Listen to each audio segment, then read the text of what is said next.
தொடங்குவோம். சமணரால் இடப்பட்ட நெருப்பு இப்பொழுது பாண்டிய மன்னனை வெப்பு நோய் என தாக்கி இருக்கின்றது. அந்த நோயினுக்கு உரிய தீர்வாக சமணர்கள் எது செய்தாலும் நோயானது கூடுகின்றதே ஒழிய குறைவதாக தெரியவில்லை. ஆகவே மன்னனையும் மன்னன் பால் ஈடுபாடு கொண்டுள்ள எங்களையும் நீர்தான் காப்பாற்ற வேண்டும் என்று குலச்சிறையாரும் மங்கையர்க்கரசையும் ஞானசம்பந்தரை கண்டு உரிய செய்திகளை எடுத்துச் சொல்லி அவர் திருவடிகளிலே விழுந்து வணங்க இனி நிகழ்வு தொடருகின்றது.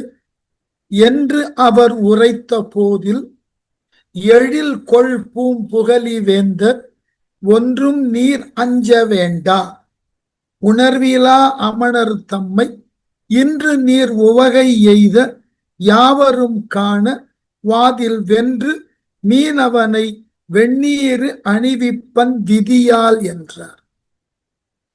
நான் இந்த பாட்டுல மிக சுவாரஸ்யமாக ரசிக்கக்கூடிய சொல் எது என்றால் விதியால். இறையருள் பெற்ற ஞான சம்பந்தர் எண்ணி இருந்தால் தான் இதனை முன்னெடுத்து மன்னனை திருத்துவேன், சமணர்களை வாதிலே வெல்லுவேன் என்று சொல்லுதற்கு உண்டான ஆற்றலும் அவரிடம் உண்டு, ஆளுடைய பிள்ளை என்கின்ற உரிமையும் உண்டு. ஆனா எவ்வளவு அழகா அதை சொல்லி முடித்தார் திருக்குழார். என்று அவர் உரைத்த போதில் இவ்வாறு மன்னனினது நிலையை குலச்சிறையாரும் மங்கையர்க்கரசியாரும் எடுத்து விளக்கிய அந்த நேரத்துல எழில் கொள் பூம்புகலி வேந்தர், பூம்புகலி மலர்களினது சோலைகளால் நிரம்ப பெற்ற புகலி என்கின்ற சீர்காழி, எழில் கொள் அழகு மிகுந்த சோலைகளால் நிரம்ப பெற்ற அந்த சீர்காழியின் வேந்தர் தலைவர், ஒன்றும் நீர் அஞ்ச வேண்டாம். தன் முன்னே நிற்கக்கூடிய இருவரையும் பார்த்து நீங்கள் இனி எதற்காகவும் அஞ்ச வேண்டாம், கவலை கொள்ள வேண்டாம். உணர்விலா அமணர் தம்மை, நல்ல உணர்வே இல்லாத இந்த சமணர்களை, உணர்வு இலா அமணர் தம்மை உணர்வற்ற சமணர்கள் சொன்னார். தங்களால் இடப்பட்ட ஒரு தீமை தங்களை இந்நாள் வரை ஆதரித்த மன்னனை சாரும் என்று அந்த போதுமான அடிப்படை உணர்வு கூட இல்லாத சமணர்கள். அதாவது நாம் யாருக்கேனும் தீங்கு செய்தால் அந்த தீங்கு மீண்டும் நம்மையே சாரும் என்று ஒரு இயல்பான அறிவு கூட இல்லாத அந்த சமணர், உணர்விலா அமணர் தம்மை இன்று நீர் உவகை எய்த, அவர்களை கண்டு இந்நாள் வரை நீங்கள் கவலை கொண்டிருந்தீர்கள், அவர்களை நான் ஒருவாறு வென்று நீங்கள் மகிழ்ச்சி கொள்ளக்கூடிய அளவினுக்கு, உவகைன்னா உள்ளார்ந்த நிறைவு, இவர்கள் மனதில் இருக்கக்கூடிய கவலையை போக்கி மன்னனையும் நல்வழிப்படுத்துவதற்கு உரியதாகிய செயலில் நான் இறங்குவேன், உவகை எய்த யாவரும் காண வாதில் வென்று. எல்லா மக்களும், ரொம்ப அழகான இடம் இது, பொது இடத்துல நடந்த வாதம், யாவரும் காண, எல்லா மக்களும் கண்டு அவ்வாறு நடத்தப்படக்கூடிய வாதத்துல இந்த சமணர்களை நான் வெல்லுவேன், மீனவனை, மீனவன் மீனை கொடியாக உடைய பாண்டியனை வெந்நீர் அணிவிப்பன், அந்த சமண மதத்திலிருந்து அவனை வெளியே கொணர்ந்து நமக்கு உரிய சமய சின்னமாகிய திருவெண்ணீரை அவன் அணிந்து கொள்ளுவதற்கு உரிய வாய்ப்பினை நான் தருவேன். எதன் அடிப்படையிலா? விதியால் என்று. ஆகவே விதியால்னா இறைவன், இறைவன் அருளால் இது நடக்கும்னு சொன்ன. தருக்கி தன்னால் இது செய்ய முடியும்னு அவர் சொல்லல. அவ்வாறு சொல்லுதற்கு அவருக்கு ஆற்றல் உண்டு. அதை செய்து முடிப்பதிலே அவருக்கு வேகமும் உண்டு. இருந்தும் இது இறை ஆணை இவ்வாறு இருந்தது என்றார். இறைவனையே இப்போ உட்படுத்திட்டோம்னா இறைவனுக்கு வேறு வழி கிடையாது. ஆகவே விதியால் என்றார். இறை அருளானது நம் பக்கம் இருப்பதினால் இறைவன் ஆணையினால் இதனை நான் செய்வேன். இதை நானாக செய்வது இல்லை. இறைவன் இவ்வாறு செயல்படு என்று எனக்கு ஆணையிடுகிறான், அதன்படி நான் இதனை செய்ய போகிறேன் என்று அவ்விருவருக்கும் ஆறுதலையும் உள்ள தேறுதலையும் கொடுத்த சம்பந்தர் அடுத்து சொல்லுகிறார். மொழிந்து அருள அது கேட்டு முன் இறைஞ்சி முகமலர்வார் அழுந்தும் இடர்கடலிடை நின்று அடியோமை எடுத்தருள செழுந்தரள சிவிகையின் மேல் தென்னாடு செய்தவத்தால் எழுந்தருள பேருடையோம் என் பேரோம் என தொழலும். என்ன ஒரு சில கவிஞர்களுக்கு அந்த தெய்வத்தன்மை சொல்றோம் இல்லையா, தெய்வத்தன்மை உடைய செக்குழார். இது போன்றதாகிய பாடல்ல தான் அவரினுடைய அந்த தெய்வத்தன்மை ரொம்ப அழகாக தெரிகிறது. எப்படியா மொழிந்தருள ஞானசம்பந்தர் இவ்வாறு மொழிந்தது இவ்விருவருக்கும் அருளாகப்பட்டது. அவர் மொழிந்தார், அவருடைய மொழிந்த வார்த்தைகள் இவ்விருவருக்கும் குலச்சிறையாருக்கும் மங்கையர்க்கரசிக்கும் ஒரு பெரிய அருள் வாக்கு கட்டது போல இருந்தது. அது கேட்டு முன் இறைஞ்சி அந்த ஞானசம்பந்தரை மீண்டும் புகழ்ந்து வணங்கி பாராட்டி முகமலர்வார். தாங்கள் இதுகாரும் உள்ளத்தின் கண் தேக்கி வைத்திருந்த கவலை முகத்தில் தெரிய இப்பொழுது அவரினுடைய அருளாசி கேட்டவுடனே முகமானது மலர்ந்து போயிற்றா இருவருக்கும். முகமலர்வார் அழுந்தும் இடர்கடலிடை. இதுகாரும் இப்படிப்பட்ட துன்பத்திலிருந்து நாம் எவ்வாறு வெளிவருவோம் என்று துன்பமாகிய கடலினே அழுந்தி கிடந்தார்கள் இவ்விருவரும். ஆகவே அழுந்தும் இடர்கடலிடை, இடர்னா துன்பம், இடர்கடலிடை நின்று அடியோமை எடுத்தரும். துயரக்கடலிலே நின்றிருக்கக்கூடிய எங்களை எடுத்து காப்பாற்றி இருக்கிறார் சம்பந்தர்.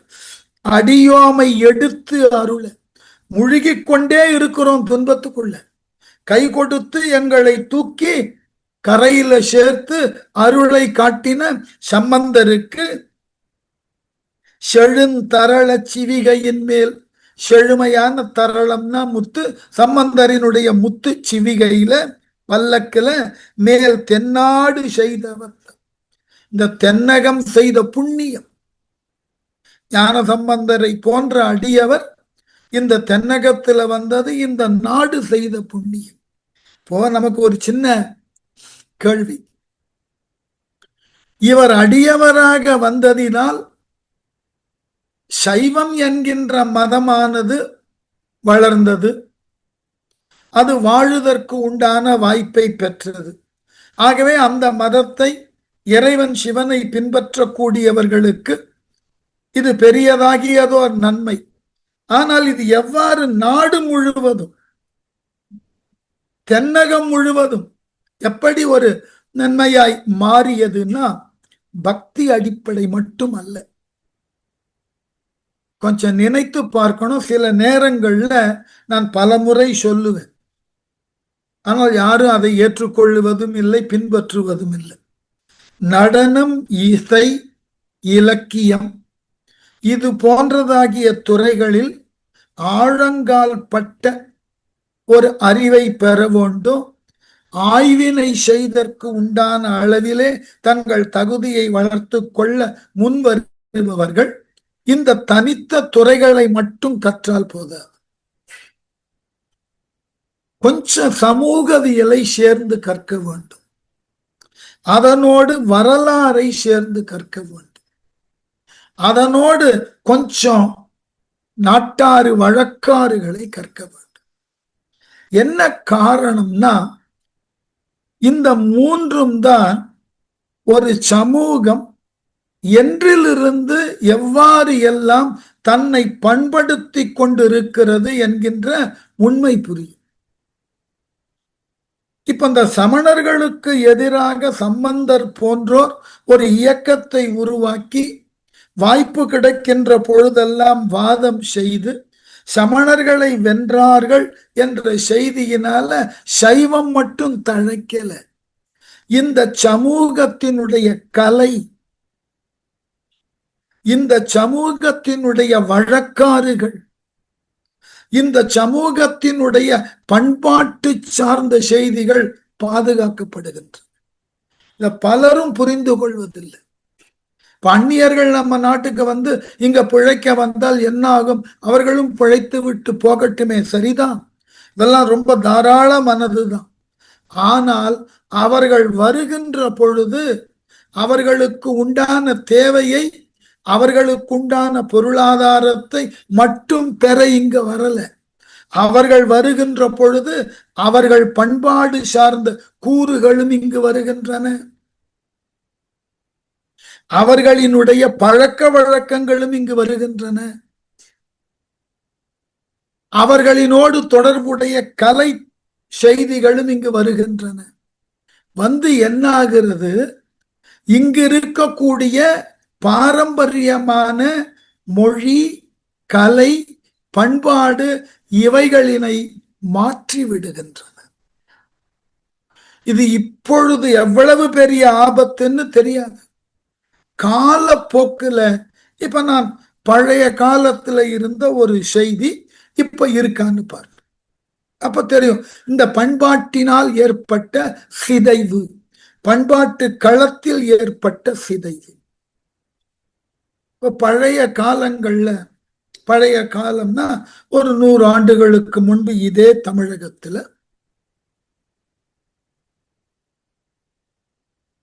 யாரேனும் ஒருவர் வழி தவறி தான் செல்லக்கூடிய ஊரினுக்கோ அல்லது செல்லக்கூடிய பகுதியினுக்கோ செல்ல முடியாத நிலையில மாலை நேரத்துல ஒரு ஊர்ல அவர் சிக்கி கொண்டார் என்றால் அவருக்கு தெளிவா தெரியும், எந்த வீட்டினுக்கு சென்றும் தன் நிலைமையை சொன்னால் அன்றைய இரவு பொழுதினுக்கு உணவு கிடைக்கும், அங்கு தங்கி ஓய்வெடுப்பதற்கு வாயில்ல திண்ணை இருக்கும் என்று தெளிவாக வரக்கூடிய மக்கள் தெரிந்து யார் வீட்டினுக்கு சென்றாலும் அன்றைய இரவு பொழுதினுக்கு உண்டான உணவு கிடைத்துவிடும்.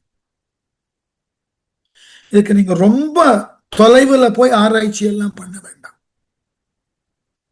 ஊவே சாமிநாத ஐயர் எழுதின என் சரித்திரம் என்று அவரினுடைய ஆட்டோபயோகிராபிய அது ஆங்கிலத்திலையும் மொழிபெயர்த்து விட்டார்கள். அவருடைய நடையில படிக்கணும்னா தமிழ்ல படித்தால் ரொம்ப அழகா இருக்கும். அவர் உத்தமதானபுரத்தை சார்ந்தவர். உத்தமதானபுரம்ன்றது மயிலாடுதுறையிலிருந்து ஒரு 20 மைல் தொலைவில் இருக்கக்கூடிய ஒரு சிறு கிராமம், கும்பகோணம் செல்லும் பாதையில். கஞ்சனூர்னு ஒரு ஊர் இருக்கும், சுக்கிரனுக்கு உண்டான வழிபாட்டு தலம். அதற்கு அடுத்து இந்த ஊர் இருக்கிறத பார்க்க இவர் தமிழ் கற்க வேண்டும் என்ற ஆர்வத்தோடு அப்பொழுது மயிலாடுதுறையில இருந்த பெரும் தமிழ் புலவர் மீனாட்சி சுந்தரம் பிள்ளையிடம் வந்து தமிழ் கற்க வருகிறார். அன்றைக்கு எந்த விடுதிகளும் கிடையாது. ஆசிரியர் இல்லத்திலேயே தங்கிக் கொள்ளலாம். ஆனா ஆசிரியருக்கு ஒரு சின்ன இடர்பாடு, தானோ பிள்ளை என்கின்ற வகுப்பை சார்ந்தவர், கற்க வந்திருக்கக்கூடிய சாமிநாதரோ அந்தண சிறுவன், என்ன செய்வது?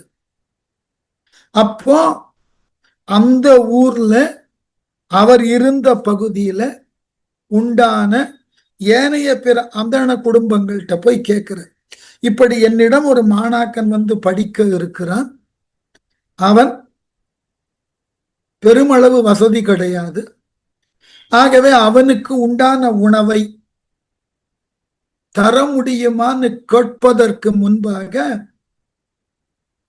7 அந்தண குடும்பங்கள் முன் வந்து ஒவ்வொரு நாளும் இவர் எங்கள் வீட்டில் உணவு உண்டு கல்வி கற்கட்டும். இது இந்த மண்ணினது பண்பாடு சார்ந்த நிலை. யார் எவர் என்றே தெரியாது அவர்களுக்கு. உவே சாமிநாதன் யார் தெரியாது. ஆசிரியராகிய மீனாட்சி சுந்தரம் பிள்ளை சொல்லுகிறார், அது ஒன்று போதுமானது. உடனே 7 குடும்பங்கள் முன் வருகின்றன. அதுக்கு பேரு வார சாப்பாடுன்னு பேர். எந்த விதமான எதிர்பார்ப்பும் இல்லாமல் அந்த குடும்பங்கள் தங்கள் குடும்பத்தில் ஒருவனாக உவே சாமிநாத ஐயரை கருதி உணவளித்திருக்கிறார்கள். 1 வருடம் 2 வருடம் இல்லை, 7 வருடம். கற்பனை பண்ணி பாரு. இது இன்றைய முறையில் சாத்தியமானா இல்ல. ஏன்? ஆங்கிலேயர்கள் வருகையினால உணவு விற்பதற்கு உண்டான கடைகள் இங்கு தோற்றுவிக்கப்பட்டன. சங்க காலத்துல சாலைகள் உண்டு, அது இலவசமாக உணவளிக்கும் இடம். அதை மனதில் கொண்டுதான் பின்னாளில் வள்ளலார் கூட சத்திய ஞான தர்மசாலைன்னு பேர் வச்சார். அதற்கு யாரும் பொன்னும் பொருளும் கொடுத்து உண்ண வேண்டாம், யார் வந்தாலும் உணவளிக்கலாம். இந்த மரபு தொன்று தொட்டு நம்முடைய பண்பாட்டோடு ஊறி இருக்கக்கூடிய மரபு. இன்று அந்த மரபு அந்நியர்களினுடைய படையெடுப்பாலும் அந்நியர்களினுடைய ஆளுமையினாலும் அவர்கள் ஆட்சி செய்த அந்த காலங்களில் ஏற்பட்ட மாற்றங்களினாலும் இந்த மரபு முற்றிலுமாக அழிக்கப்பட்டு விட்டது. அப்போ இந்த சம்பந்தர் வாழ்ந்த காலத்துல இந்த தமிழ் சமூகத்துல தமிழர்களுக்கு உரியதாகிய பண்பாட்டு களங்கள் எவ்வாறு எல்லாம் சிதைக்கப்பட்டிருக்குன்னு பாருங்க. அதுதான் மிகப்பெரிய மாற்றம்னு நான் சொல்லுவேன். நீங்கள் மதத்தை வளர்ப்பதோ, மதத்தின் வாயிலாக பக்தி நெறியை வளர்ப்பதோ, மேலான உயர் தத்துவங்களை புரிந்து கொள்வதோ அதெல்லாம் முக்கியமே அல்ல. அது அவரவரினுடைய தனிப்பட்ட பயிற்சிக்கும் மனோநிலைக்கும் உட்பட்டது. ஆனால் உணவு அளித்தல், இருப்பதற்கு இடம் தருதல், இது எல்லாம் அந்தந்த மண்ணினது பண்பாடு சார்ந்த செயல்பாடு. பழைய காலங்கள்ல வீடுகள்ல திண்ணை வைத்து கட்டப்பட்டதன் நோக்கமே வழிப்போக்கர்களாக வரக்கூடியவர்கள் தாங்கள் ஓய்வெடுத்துக் கொள்ள வேண்டும் என்றால் அங்கு வந்து ஓய்வெடுத்துக் கொள்ளலாம். அந்த திண்ணைகள்ல ஒரு மூலையில பானையில நீரும் இருக்கும். இது பல முறை சொல்லியிருக்கேன். ஆகவே நாம உணவு உண்ணக்கூடிய நேரத்துல யாரேனும் ஒரு வழிப்போக்கன் திண்ணையில வந்து அமர்ந்தால் வெளியே வந்து நீங்கள் உணவு உண்ணுகிறீர்களான்னு கேட்டு அவருக்கு உணவு அளிக்கும் வழக்கம் இருந்தது. இன்று அந்த மாதிரி நடைமுறையில யோசிக்க முடியுமான்னு பாருங்க. இன்றைக்கு எல்லாம் அடுக்குமாடி குடியிருப்புல உயரத்துல குடியிருக்கிறது தான் உயரத்துல. மனதுல ஏதாவது உயர்வான சிந்தனை இருக்கா பாருங்க, இல்ல. இந்த மாதிரியான பண்பாட்டு மாற்றங்களை கொண்டு வந்து சேர்த்தவர்கள் அந்நியர்கள். அவர்களினுடைய படையெடுப்பும் அவர்கள் ஆட்சி செய்த முறையினாலும் இந்த பண்பாட்டு சூழலை நாம் மெல்ல மெல்ல மெல்ல விழுந்துட்டோம். அதே போல உணவு முறைகளை பாருங்க. நம்முடைய சூழலுக்கும் நம்முடைய தட்பவெப்பத்தினுக்கும் உரியதாகிய உணவுகள் தான் பெரும்பாலான உணவு சாலைகள்ல உருவாக்கப்பட்டன. இப்பொழுது முற்றிலும் மாறுபட்ட நிலை. இப்ப அண்மை காலத்துல ஒரு ஆராய்ச்சி சொல்லுகிறது, இந்தியாவில் 10 பேர்ல 8 பேருக்கு அவர்களினுடைய கல்லீரல் கொழுப்பு படர்ந்து இருக்கிறது, ஃபேட்டி லிவர். இன்றைய ஆராய்ச்சி இது எதனால வந்தது? மாறுபட்ட உணவு முறைகளை நாம் ஏற்க தலைப்பட்டோம். நம்முடைய நில தன்மைக்கும் தட்பவெப்ப தன்மைக்கும் முரணான பயனில்லாத உணவு முறைகளுக்கு உட்பட்டோம். அதனால வந்த வேறுபாடு. இது ஒன்றன் பின் ஒன்றாக மெல்ல மெல்ல மெல்ல மெல்ல நம்ம பண்பாடு இழக்கிறோம். அதனாலதான் நம்முடைய பண்பாட்டினை நாம் இதுகாரும் பழக்கத்தில் கொண்டிருக்கக்கூடிய கலாச்சார சிந்தனைகளை அழிக்கக்கூடிய அளவினுக்கு ஏதொன்று வந்தாலும் தடுத்து நிறுத்தும். அவ்வளவு. உணவில மாறிவிட்டோம், உடையில மாறிவிட்டோம், நடைமுறைகள்ல பழக்க வழக்கங்கள்ல மாறிவிட்டோம். இதையெல்லாம் நம்முடைய பண்பாட்டினை மெல்ல மெல்ல மெல்ல நாமே அழித்து கொண்டிருக்கிறோம்.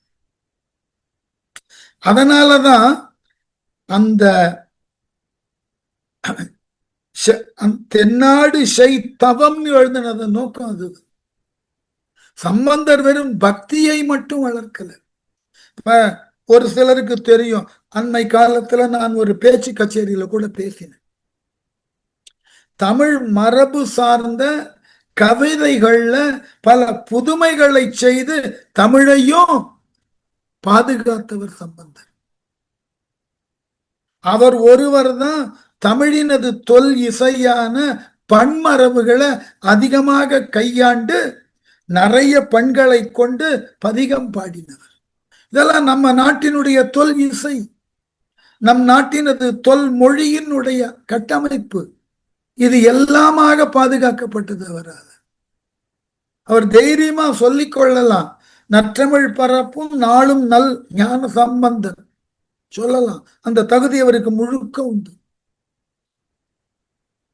இனிமையான பண்ணினால் பதிகம் பாடக்கூடிய சம்பந்தன் எழுதினார். உண்மை. இதெல்லாம் மீட்டுருவாக்கப்பட்டது, இதெல்லாம் பாதுகாக்கப்பட்டது. அதுல இருந்து கொஞ்சம் அந்த பக்தி இயக்கங்கள் காலம் முடிந்த உடனே என்ன ஆச்சுன்னு பாருங்க. இப்பொழுது இருக்கக்கூடிய இசை உலக செய்திகளை பாருங்க. இந்த ராகங்கள் எவ்வாறு தோன்றின, ஏன் தோன்றின, இதனது மூல வடிவம் என்ன, ஒண்ணுமே தெரியாது நமக்கு. அந்த பன்மரபுல இருக்கக்கூடிய எல்லா பண்களையும் தெளிவான தமிழ் பெயர்ல இருக்கிறத பார்க்கிறோம்.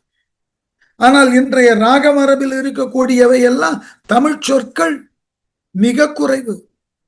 அப்போ நாம் நம்முடைய இசைக்கு கொடுக்கப்பட்ட பெயர்கள் வடமொழின்னா அது எங்கிருந்தோ வந்ததுன்னு தானே பொருள். இப்ப நம்முடைய பன்மரபை இழந்தோம். அப்ப இதுதான் முக்கியம். ஞான சம்பந்தர் ஏன் தென்னகத்தை காப்பாற்றினார், தென்னகம் செய்த தவப்பயனால் அவர் ஏன் அவதரித்தார்னா இவைகளை எல்லாம் பாதுகாக்க, இவைகளை எல்லாம் நமக்கு பாதுகாத்து பிற்காலத்துல வரக்கூடியவர்களும் படித்து தெரிந்து கொள்ள. நம்ம இதை விட்டுட்டோம். ஞான சம்பந்தரினுடைய அருட்செயல் என்ன, அதுக்குதான் நான் பெரிய புராணம் நடத்துகின்ற பொழுதே சொன்னேன். தொடக்கத்துல அருளாளர்களினுடைய அருட்செயலை விவாதிப்பது என் நோக்கம் அல்ல.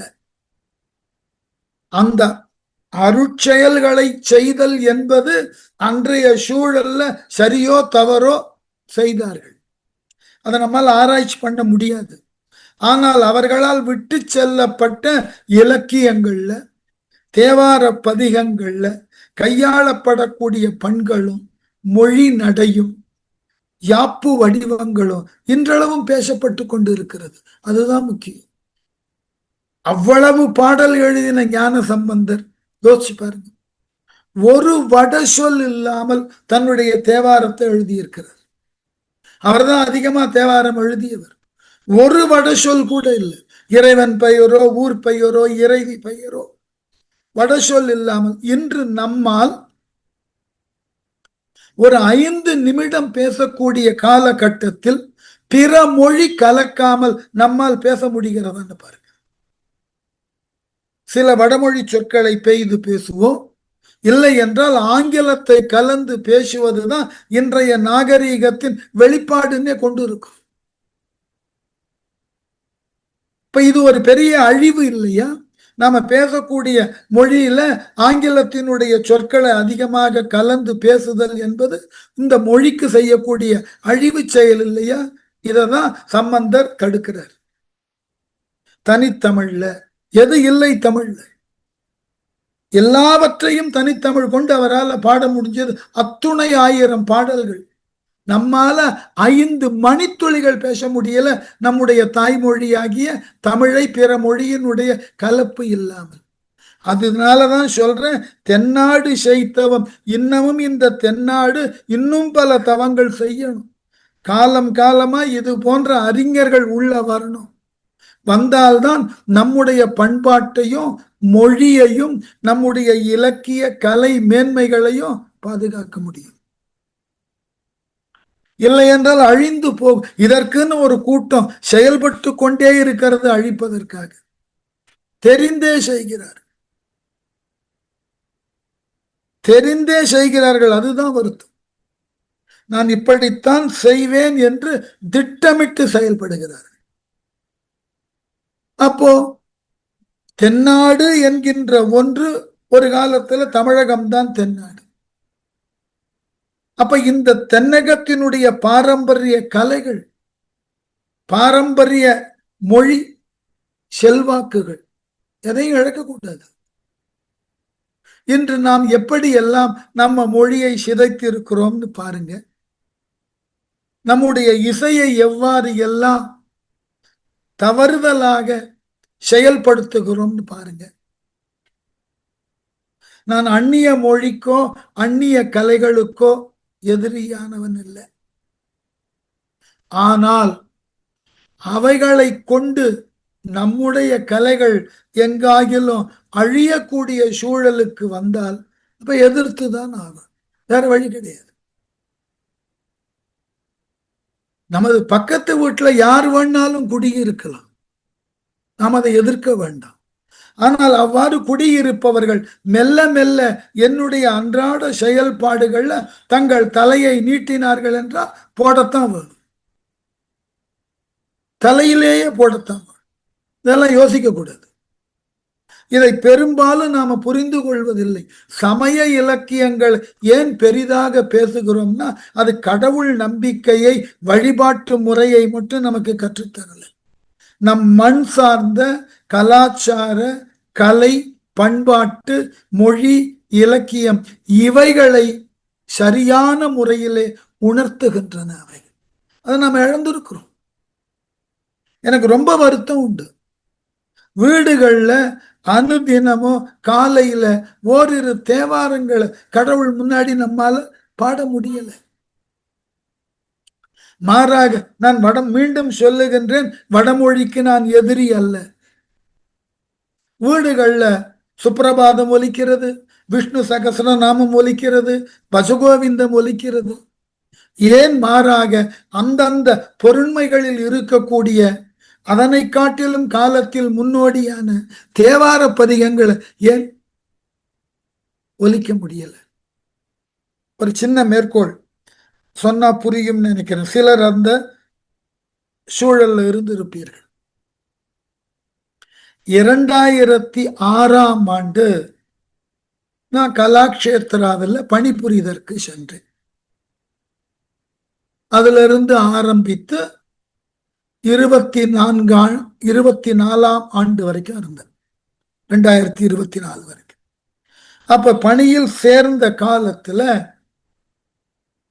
அவர்களினுடைய அன்றாட வழிபாட்டு பாடல்கள்ல நாவுக்கரசர் தேவாரமும் இருந்தது. அப்பொழுது இயக்குனராக இருந்தவர் இந்த வழிபாட்டு முறையை, அதற்கு உரிய எல்லா பாடல்களையும் பதிவு செய்யணும்னு ஆவல் கொண்டார்கள். அதில் தமிழ் பதிகத்தினுக்கு நம்முடைய சுந்தரர் பதிகம் இருந்தது, நாவுக்கரசர் பதிகம் இருந்தது. இதையெல்லாம் பதிவு செய்தற்கு அங்கு பாட வருவதற்கு உரியவர்கள் தெளிவான உச்சரிப்பை தருகிறார்களான்னு பார்க்க என்னை அனுப்பினார்கள். போன இடத்துல எனக்கு அதிர்ச்சி காத்திருந்தது. நாவுக்கரசரினது தேவாரத்தையும் சுந்தரரது தேவாரத்தையும் அதற்கு உண்டான பண்ணமைப்பிலிருந்து விலக்கி ராக மரபுல போட்டு பாடிக்கொண்டிருந்தார். திருவான்மியூர் தேவாரத்தை மைசூர் வாசுதேவாச்சார் பேகடையில போட்டிருந்தார். நான் உடனே மறுத்தேன். இதை நீங்கள் மாற்றக்கூடாது. அது என்ன பண்ணில் அமைக்கப்பட்டு இருக்கிறதோ அந்த பண்மரபுக்கு உட்பட்டு தான் பாட வேண்டும். பெரிய விவாதம். அன்று பாடியவர்களுக்கும் இயக்குனருக்கும் எனக்கும் பெரிய விவாதம். இல்லை, எங்களுக்கு இதுதான் மரபு, அவர் ஏற்கனவே அவ்வாறு மாற்றிவிட்டார். நான் அடுத்த ஒரு கேள்வி கேட்டேன். இப்ப தியாகராஜர் ஒரு மரபுல பாடிக்கொண்டு இருக்கிறார், அவருடைய பாட்டை வேற ராகத்துல உங்களால பாட முடியுமான்னு கேட்டேன். பாடி பாருங்கள், எத்துணை பேர் எதிர்ப்பு தெரிவிக்கிறார்கள். 150 ஆண்டுகளுக்கு முன்பு வாழ்ந்த அதே பக்தி பிரவாகத்தில் பாடினதுதான் தியாகையர். அதனை போன்ற பக்தியில பாடினதுதான் சம்பந்தர் தேவாரம். தியாகையரினுடைய இசை மரபை மாற்றுவதற்கு யாருக்கும் ஆர்வம் கிடையாது. அது தவறு இல்லை, குற்றம்.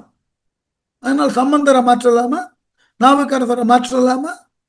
அவ்வாறு மாற்றி பாடுவதனால் என்ன ஆகும்? கலாக்ஷேத்ரா போன்ற நிறுவனத்துல இன்னமும் 50 ஆண்டுகள் கழித்து இதே ராகங்கள்ல பாடப்பட்டால் இந்த ராகங்களை கொண்டுதான் தேவாரங்கள் பாடப்பட்டது என்கின்ற தவறுதலான புரிதல் ஏற்படும். யாரும் யோசிக்கல.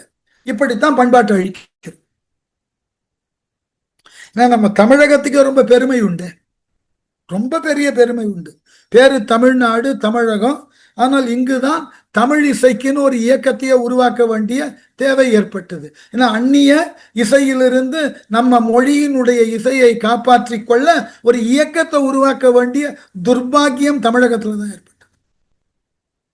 ரொம்ப வருத்தத்திற்குரிய செய்தி. நிறைய விவாதிக்கலாம் இதை பத்தி.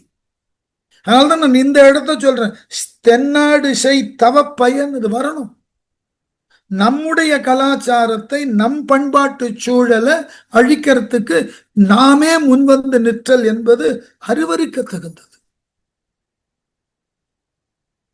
அது செய்யக்கூடாது. அதுதான்.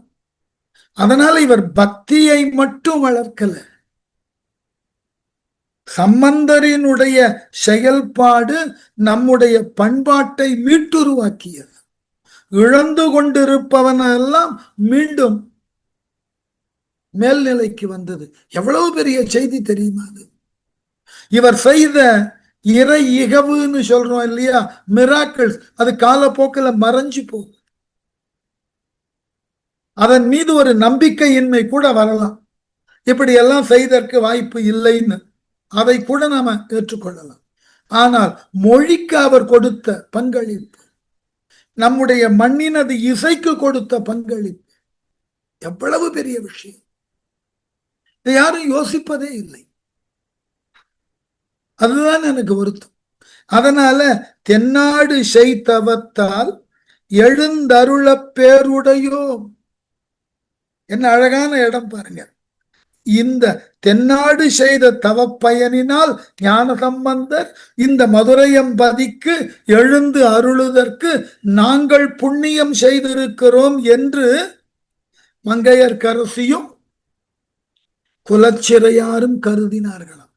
பேருடையோ சொல்லிட்டு அடுத்த வார்த்தை தான் முக்கியம். இப்படிப்பட்ட பேரினையே பெற்றிருக்கிறோமே, இனி என் பேரோம் என தொழில், இனி நமக்கு கிடைக்காமல் இருப்பதற்கு என்ன இருக்கிறது? நமக்கு எல்லாம் இனி எல்லாம் பெறுவோம். ஞான சம்பந்தரையே இங்கு வரவழைத்திருக்கிறோம். நாம் செய்த புண்ணியத்தினால், தென்னாடு செய்த பேரினால் சம்பந்தரே இங்கு எழுந்தருளி இருக்கிறார். அவரை முதலாக கொண்டு இனி நாம் எதைத்தான் பெற முடியாது? என்ன நம்பிக்கை பாருங்க. எதைத்தான் பெற முடியாது? நம்மால் எதனையும் பெற முடியும். சம்பந்தரே இங்கு வந்து விட்டார். இனி நாம் பெறுதற்கு உரியன எல்லாம் அவரால் பெற்றுவிட முடியும். இந்த ஈடுபாட்டோடு இருத்தலுக்கு பேருதான் பக்தி. இந்த பக்திக்கெல்லாம் புலனடக்கிறது, பொறி வழி போகாமல் இருத்தல், மெய் உணர்தல், அதெல்லாம் படித்த பண்டிதர்களுக்கு வரட்டும். நம்மை போன்ற சாதாரண மக்களுக்கு இறைமை என்பது ஒன்றின் மீது கொண்டுள்ள மாற்றமில்லா நம்பிக்கை, அவ்வளவுதான். நீங்கள் எதனை வேண்டுமானாலும் ஏற்றுக்கொள்ளுங்கள், எதனை வேண்டுமானாலும் நம்புங்கள்.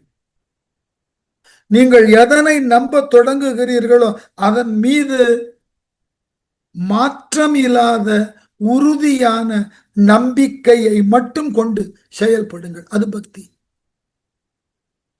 இன்று ஒன்றன் மீது நம்பிக்கை, நாளை வேறொன்றின் மீது, மூன்றாம் நாள் பிரிதொன்றின் மீது போகக்கூடாது.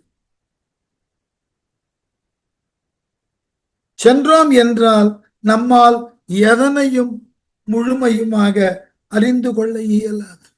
அதனாலதான் ஒவ்வொன்றினையும் நாம இறைமையோடு ஒப்பிட்டோம். இசையிலே முழுமையுமாக ஈடுபட்டு அதை நம்பக்கூடியவன் நாதத்தை பிரம்மம்னு உணர்றான். நாத பிரம்மம் அது. எல்லா கலையின் வடிவம் இறை வடிவாவே பார்க்கிறோம். அதனாலதான் மொழியை கூட இறைவனிடமிருந்து பெற்றோம்னு சொல்லி கொண்டு இருக்கும். அகத்தியனுக்கு இறைவன் மொழியை உபதேசித்தான்னு சொல்லி கொண்டு இருக்கிறோம். எதற்கு என்றால் ஒன்றின் மீது ஏற்படக்கூடிய மாற்றம் இல்லாத நம்பிக்கை, அதுக்கு பேருதான் பக்தி. ஆகவே இப்படிப்பட்ட ஒரு நம்பிக்கையை ஞான சம்பந்தர் மீது இவர்கள் இருவரும் வைத்து, நாம் இனி என்னதான் நல்லதை பெறாமல் இருக்க போகிறோம், எல்லா நன்மைகளும் இந்த தென்னகத்தினுக்கு, குறிப்பாக பாண்டிய நாட்டினுக்கு ஞானசம்பந்தர் எழுந்து அருளியதால் நாம் பெற இருக்கிறோம் என்ற நிறைவும் மகிழ்வும் தெளிவும் அடைந்தார்கள் அந்த இருவரும். அடுத்த வார்த்தை பாருங்க.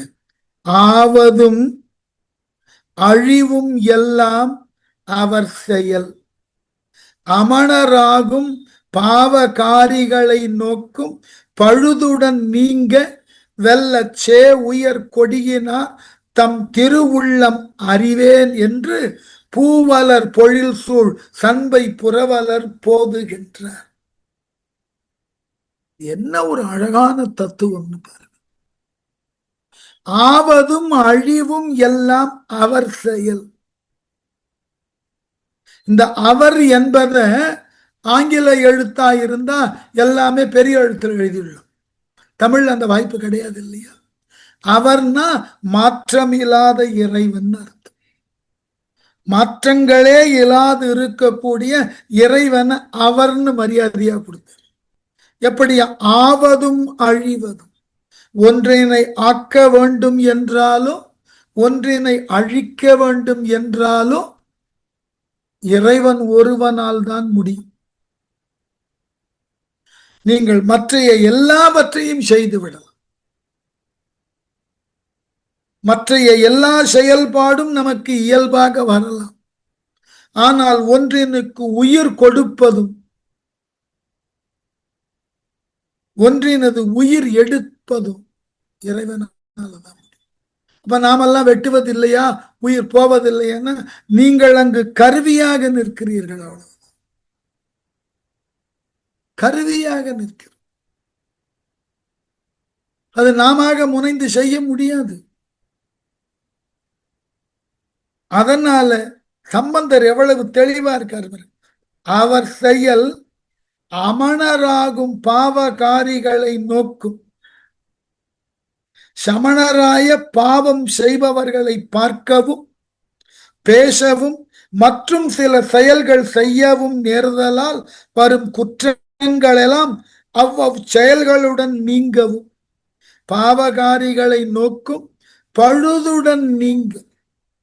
அந்த சமணர்களால் இதுகாரும் மேற்கொள்ளப்பட்ட செயல்களால் மன்னனோ அவனை சார்ந்தவர்களோ சமணத்தின் வழி நின்று செய்த செயல்கள், அதன் காரணமாக அவர்கள் பேசிய பேச்சுக்கள், இவைகள் எல்லாம் குற்றங்களை உருவாக்க, அந்த குற்றங்களிலிருந்து மன்னனையோ மக்களையோ விடுவிக்க. அவ்வளவு எளிதல்ல. இதெல்லாம் திடீர் என்று ஒரு நாள் மாற்றத்துக்குள்ளெல்லாம் வராது. நீங்கள் ஒரு நன்மையை நோக்கி மெல்ல மெல்ல பக்குவப்பட வேண்டும். அந்த பக்குவப்படுதலினது மேல்நிலைதான் நீங்கள் முழுவதுமாக அதன் கண் மாறுதற்குண்டான சூழலை தோற்றுவிக்கும்.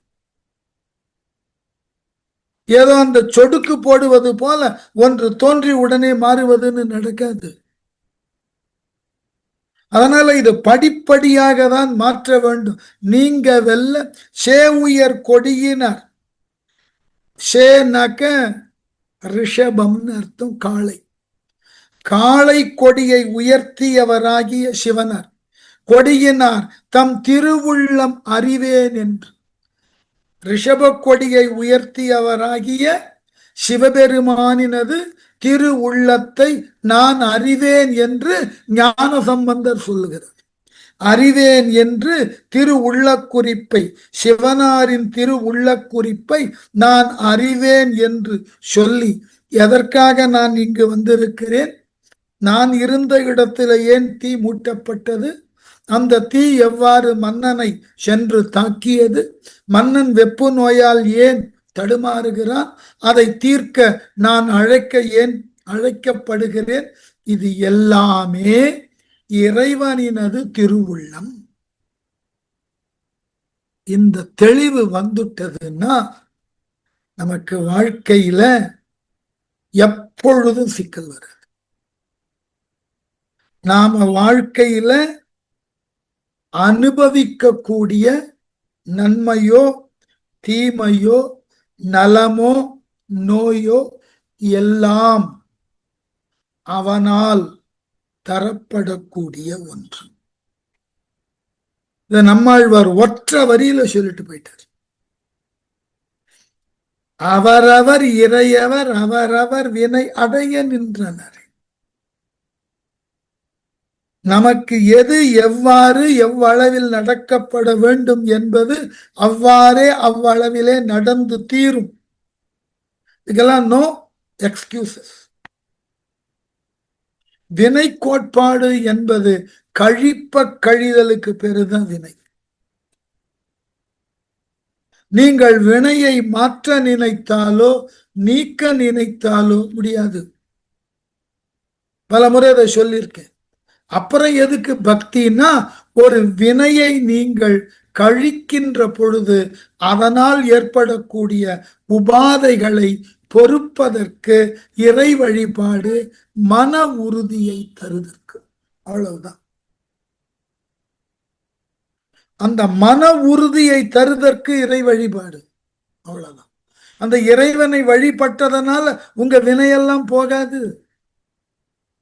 அந்த வினையை நீங்கள் அனுபவித்தே ஆகணும்.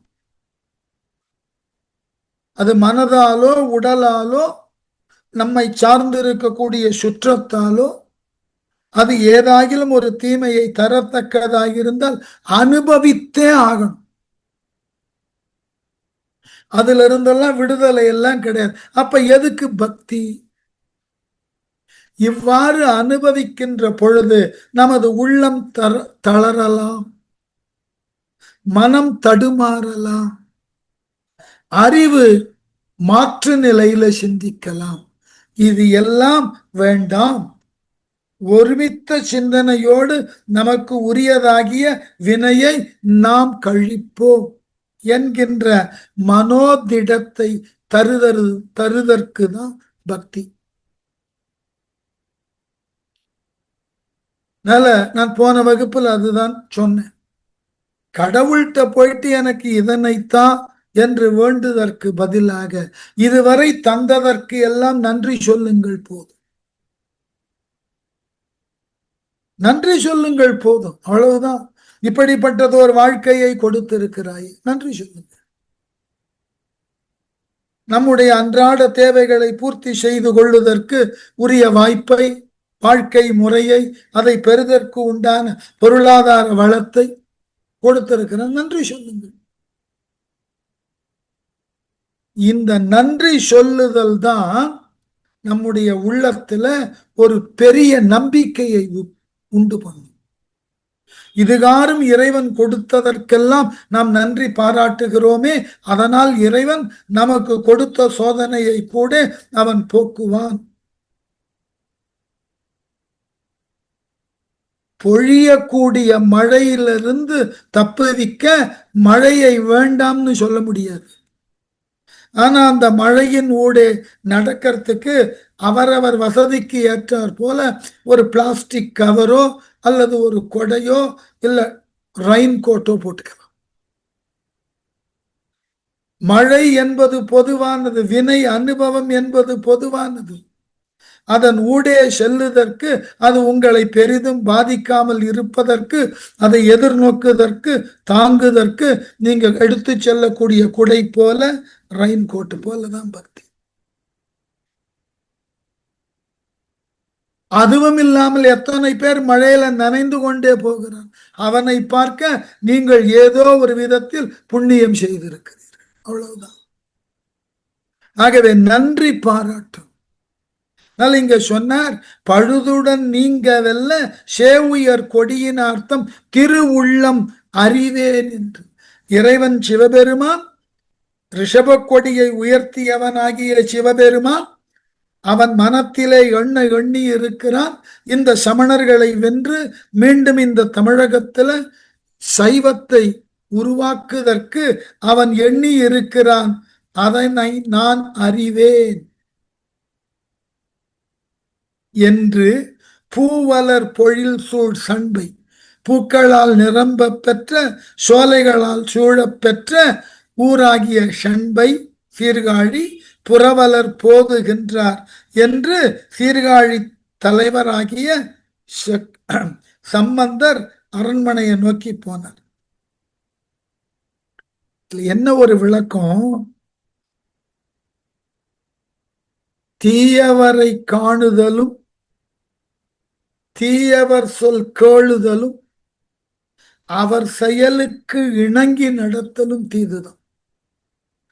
ஔவையார் வேற மாதிரி பாடினான். நல்லாரை காண்பதுவும் நன்று, அவர் சொல் கேட்டலும் நன்று, அவரோடு இணங்கி இருத்தலும் நன்று. ஔவையார் வாக்கு. இங்க இவர் என்ன பண்ணார்?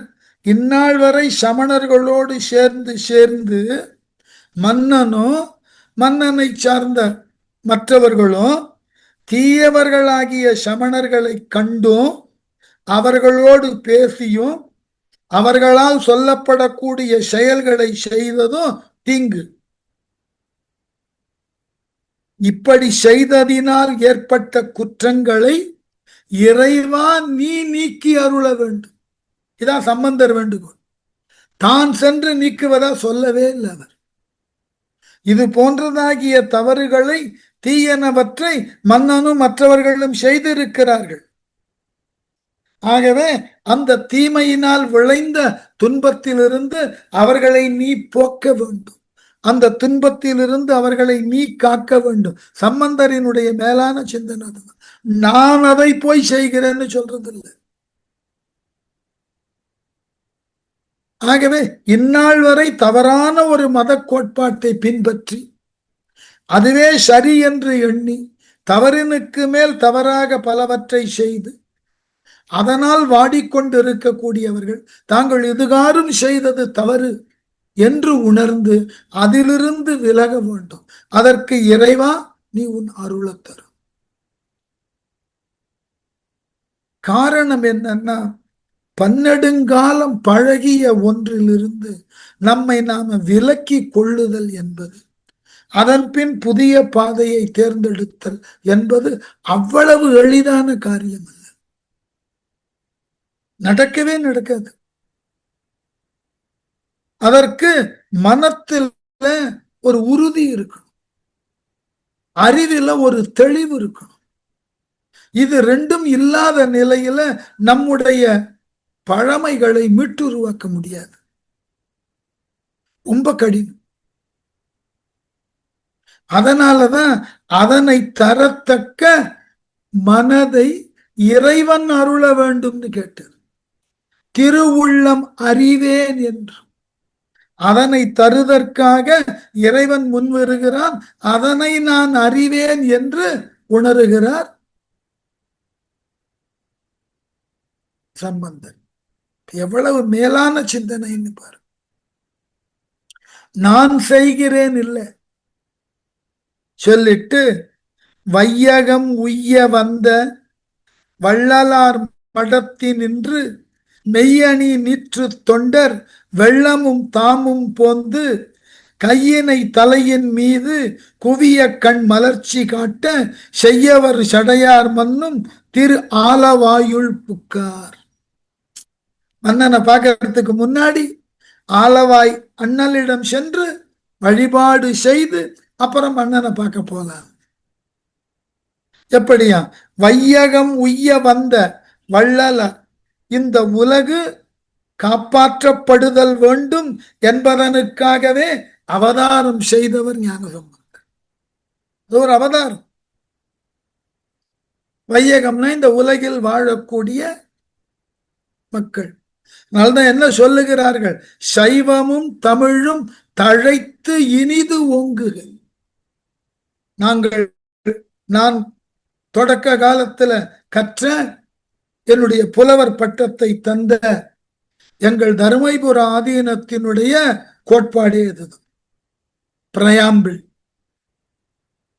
அதனால இந்த வையகம் உய்ய வந்த வள்ளலார், ஏன் தெரியுமா? வள்ளலார் எந்த எதிர்பார்ப்பும் இல்லாமல் கொடுத்து உதவியார். தன்னுடைய பதிகங்களின் மூலமாக மக்கள் எல்லாம் மேம்பாடு அடைதற்காக, சைவம் தனித்து நிற்பதற்காக வலிய வந்து எந்த எதிர்பார்ப்பும் இல்லாமல் கொடுத்து உதவியவர் வள்ளலார். வள்ளலாராகிய சம்பந்தர் மடத்தினின்று, தான் தங்கியிருந்த மடத்தில் இருந்து மெய்யணி நீற்று தொண்டர், மெய்மையான திருநீரை தங்கள் உடலிலே பூசிக்கொண்டிருக்கக்கூடிய ஏனைய பிற சிவனடியார்கள் புடைசூழ, வெள்ளம்னா அதிக அளவில் அர்த்தம். வெள்ளம் என்பது ஒரு எண்ணிக்கையின் அளவு. ஆகவே மிகுதியான நீரு பூசின சிவனடியார்களோடு தாமும் போந்து இவரும் சேர்ந்து, அடியவர்கள் புடைசூழ எங்கு போகிறார் இவர்?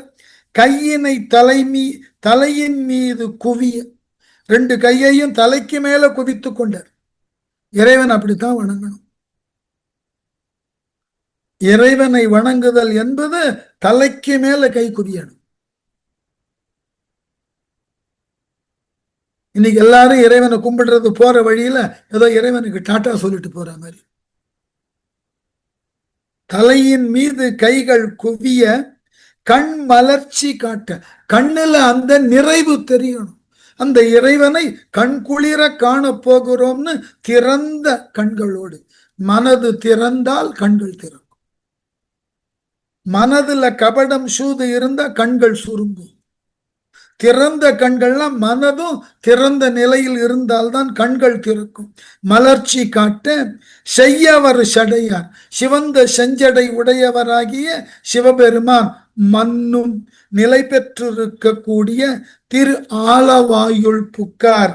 திரு ஆலவாய் என்கின்ற மதுரையம்பதியில் உள்ள சோமசுந்தரர் கோவிலினுள் இறைவனை காண நுழைகிறார். நுழைந்து அங்கு இறைவன் கிட்ட தான் இனி மேற்கொள்ள வேண்டிய செயலை எல்லாம் சொல்லணும் இல்லையா? இதெல்லாம் ஒரு நல்ல பழக்கங்க. நாம் அதெல்லாம் கொஞ்சம் பின்பற்றுவதே இல்லை. அதிகாலையில எழுந்து நாம் இன்றைக்கு என்னெல்லாம் செய்ய வேண்டும் என்பதை ஒரு முறை மனதில் இறைவனை நினைத்து இதையெல்லாம் நான் செய்ய இருக்கிறேன் இறைவா, நீ துணையாக இருன்னு ஒரு வார்த்தை கேட்டுக்கலாம். இரவு படுக்க போகின்ற பொழுது இவற்றையெல்லாம் இன்று நான் செய்வதற்கு துணையாய் நின்ற இறைவா உனக்கு ஒரு நன்றின்னு சொல்லலாம்.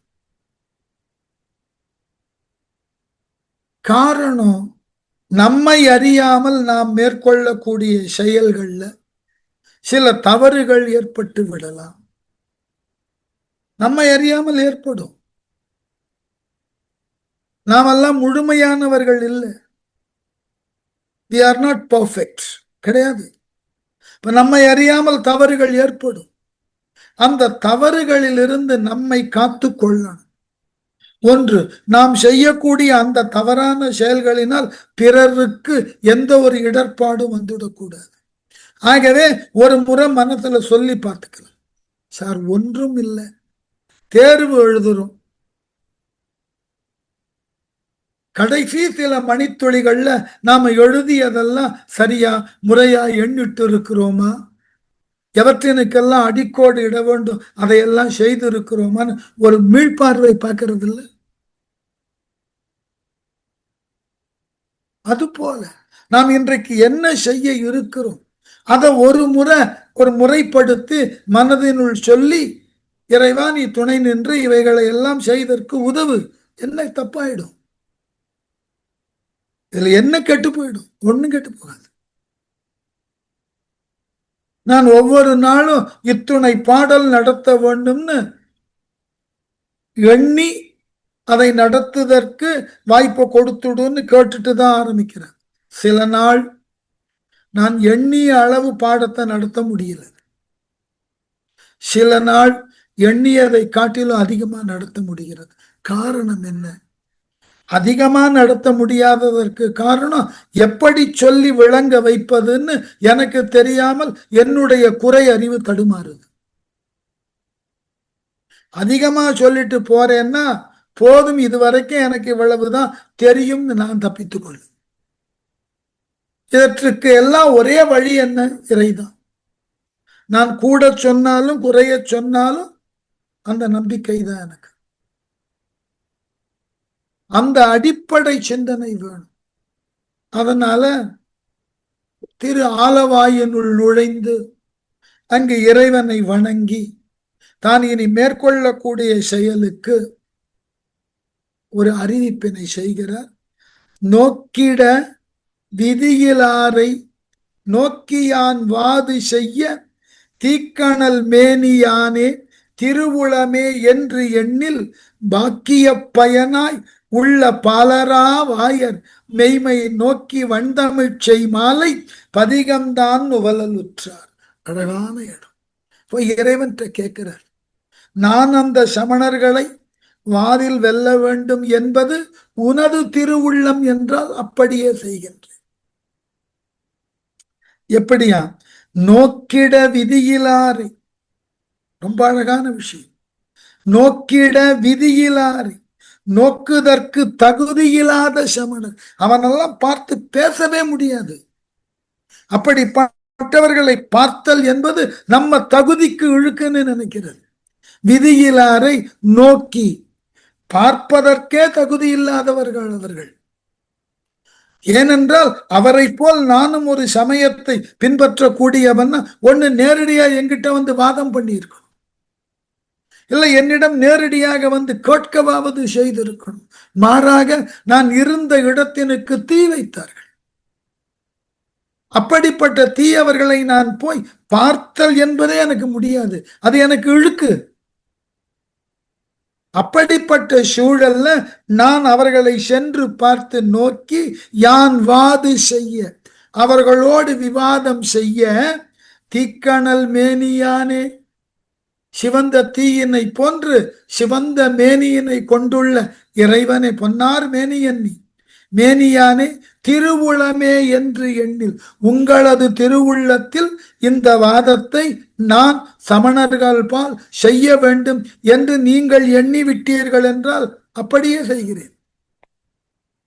எண்ணில் பாக்கிய பயனாய், அது என் பாக்கியம் என்று நான் கொள்ளுகிறேன். இதுதான் உங்கள் திருவுள்ளம் என்றால் இது எனக்கு கிடைத்த பேரு, இது எனக்கு கிடைத்த பாக்கியம், நான் இது நாள் வரை செய்த புண்ணியம், பயனாய் உள்ள பாலரா வாயர், பால்மணம் மாறாத வாயர், இறைவியினால் பால் கொடுக்கப்பட்ட வாயினுக்கு உரியவர். எப்படி மெய்மை நோக்கி இனி நடக்க இருக்கக்கூடிய உண்மையான சூழலை நோக்கி வண்டமிழ் செய் மாலை பதிகந்தான் நுவலலுற்றார். அந்த இடத்துல தன்னுடைய வளமையான தமிழினால் மிக அழகானதோர் பதிகத்தை பாடி இறைவன் முன்னே தனது விருப்பத்தை தெரிவித்தார். காட்டு மாவது உரித்து என தொடங்கும் பதிகம் கௌசிக பண்ணில் அமைந்தது.